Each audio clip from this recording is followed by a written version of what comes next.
Welcome back to PS We're Exploring. Today's video is about purchasing land in Ghana. People will tell you that you can buy land in Ghana for a few $1,000s, and sometimes it's true. But you should keep in mind that the prices varies across Ghana and that there are fees added to the purchase price. The reality is that there are 16 regions in Ghana and the prices varies. The regions that you buy in as one of the biggest impacts on land prices. So if you know this from the outset, you will save thousands of CDs when it comes to selecting land. And we learn that from experience. When you're purchasing land, consider these points. One, the region where you want to live. Do you want to live in the city or in a village or close to a village? Do you want to have road access, like paved road? Do you want to live off the grid?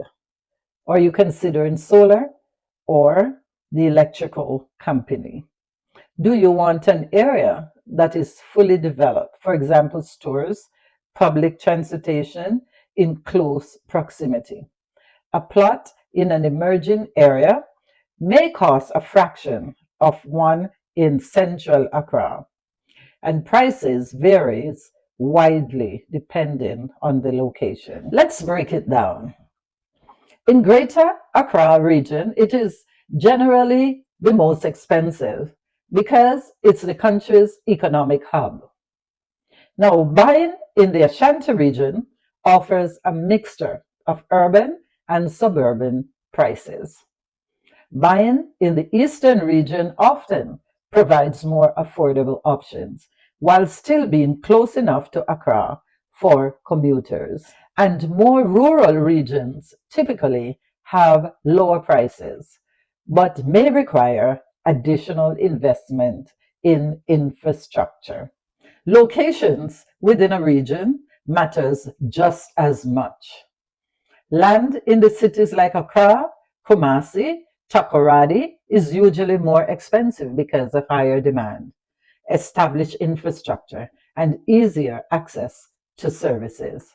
In a village and smaller community, you may get much more larger plots for the same price, but you might also have fewer amenities nearby. So you see what your options are and what you would like. Now, buying in a village may save you money today, but consider how much you'll spend on transportation and future developments. When it comes to road access, one of the first questions you should ask is, can I actually get to the property? Land on a paved road generally costs more than land reached by dirt roads or rough tracks. Land on a paved road provide better transportation. Good road access also makes construction easier because trucks can deliver material without difficulties. So those are the things you need to consider. For utilities, the first question you want to ask yourself or ask the seller, is there electricity close by? Are there options for you to do borehole for water? Can you have access to the internet and drainage? Those are very important. Land with utilities already available is typically more expensive because you won't have to pay as much to connect these services later. If utilities aren't nearby, you may need to budget for extending the electricity lines to your house, drilling a borehole, which we did on our property, and very inexpensive, installing a septic system, which we did. And also, we are living off the grid, so we have solar power. So that's what you'll have to think about. Those are some of the expenses that you'll be faced with.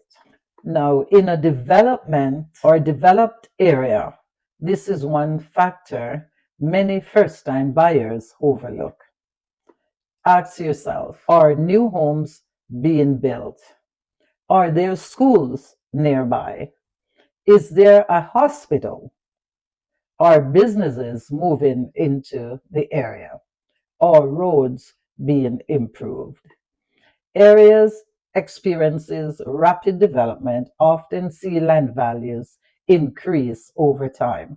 And sometimes if you're opting to go with a builder, they will already have these things in place. But you need to consider that sometimes the cheapest land today becomes the most valuable investment tomorrow because things are happening all around in Ghana.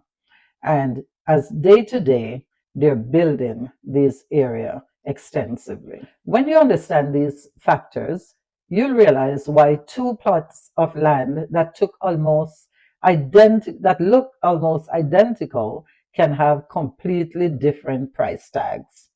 The cheapest land isn't always the best value, and the most expensive isn't always the smartest investment.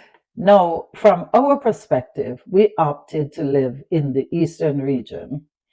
We opted to do solar, to do our septic tank and our borehole.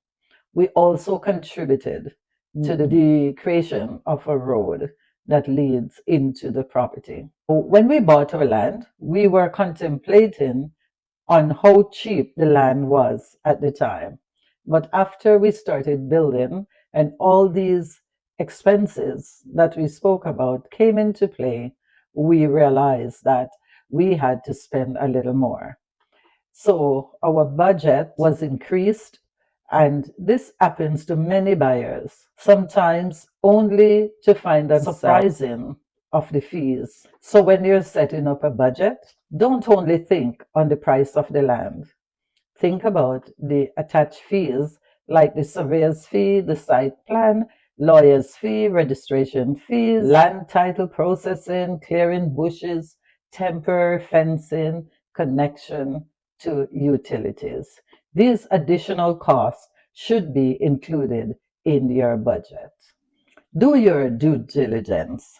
Use reputable people when purchasing land. Emphasize that proper verification is essential before you make any payment. As I said before, we chose Eastern Region and a reputable person who helped us to buy our land. I wanted to live in close proximity to the villages and the people.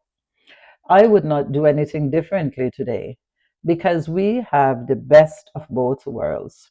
We're close to the city.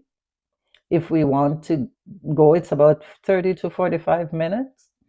And we also want to live a quiet life in a rural area.